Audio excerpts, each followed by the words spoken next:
मेवाड़ की राणा रतन सिंह ने अपनी पत्नी रानी पद्मिनी का चेहरा दिल्ली के सुल्तान अलाउद्दीन खिलजी को पानी और कांच में दिखाया। लेकिन हिंदुस्तान का साइंस कहता है कांच का आविष्कार 1535 में हुआ और रानी ने जौहर 1303 में किया।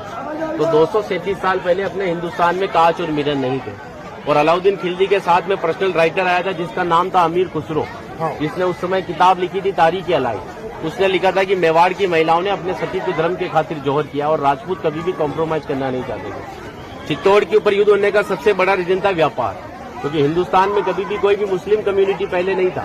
ये सभी जो आते थे अफगानिस्तान तुर्किस्तान से आते थे और आते कहाँ थे तो समुद्र के पास में आते थे, क्योंकि प्लेन तो थे नहीं ना। तो इधर नजदीक पड़ता है गुजरात और ये जाते थे दिल्ली। तो इधर पड़ता है दिल्ली, उनको क्रॉस करना पड़ता था ये मेवाड़। अच्छा, इधर गुजरात इधर दिल्ली, बीच में राजस्थान।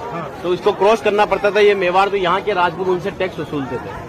तो वो समय था 1299 का, जब अलाउद्दीन खिलजी पूरे हिंदुस्तान पर इस्लामी शासन चाहता था। गुजरात से जब दिल्ली की ओर रवाना हुआ तो यहाँ पर राणा रतन सिंह के पिता थे रावल समर सिंह। उन्होंने दिल्ली जाने से पहले उससे टैक्स लिया और टैक्स लेने के बाद में जब अलाउद्दीन दिल्ली पहुंचा तो मेवाड़ से नाराज कि मुझे दिल्ली में शासन करने के बाद में हर बार मुझे मेवाड़ को टैक्स देना पड़ेगा, इससे अच्छा है मैं मेवाड़ को जीतूं। तो दिल्ली से वो 1.5 लाख सेना को लेकर मेवाड़ की तरफ बढ़ा।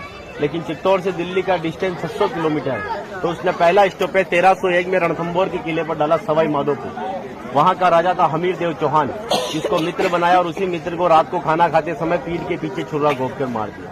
उनकी पत्नी थी रंग देवी। हिंदू धर्म के अंदर रात में चिताएं नहीं जलती, तो वहां की महिलाओं ने पानी में कूदकर जल जौहर कर लिया, बच्चियों ने, सभी ने। लेकिन सुबह ये हुआ कि डेड बॉडियां तैर कर ऊपर आई तो आक्रांताओं ने डेड बॉडियों को निकालकर महिलाओं की बॉडी में बच्चियों के साथ में रेप करके उनके बॉडी पार्ट्स को काटकर नग्न अवस्था में रणथंभौर के किले के बाहर लटका दिया, ताकि ये संदेश चित्तौड़ पहुंच जाए और चित्तौड़ की रानी पद्मिनी किले को छोड़कर दूर चली जाए।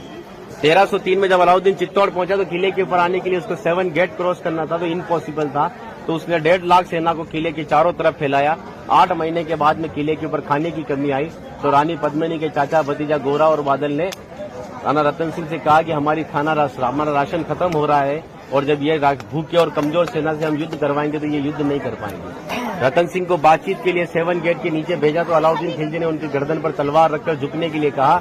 लेकिन मेवाड़ का राजपूत सर कटाने के लिए मंजूर होता है, लेकिन सर झुकाने के लिए कभी मंजूर नहीं हुआ। राणा रतन सिंह को धोखे से बंदी बनाया और रानी पद्मिनी को संदेश भेजा कि आप हमारे एजेंडा स्वीकार करो, हम दिल्ली चलेंगे। रानी पद्मिनी कहती है जो नरसंहार तुमने 2 साल पहले रणथंभौर के किले में किया तो यहाँ की महिलाओं के साथ में भी वही होगा। इस वजह से जहाँ मैं जाऊंगी वहाँ ये वीरांगनाएं चलेगी। 2 महीने का समय लिया। अलाउद्दीन खिलजी ने 700 डोलियां किले की ओर भेजी, लेकिन रानी पद्मिनी को पता था कि मेवाड़ में घूंघट सिस्टम है। तो हर एक सोल्जर को लेडीज पोशाक पहनाकर तलवार और भालों के साथ में उस पालकी में बिठा दिया और रानी पद्मिनी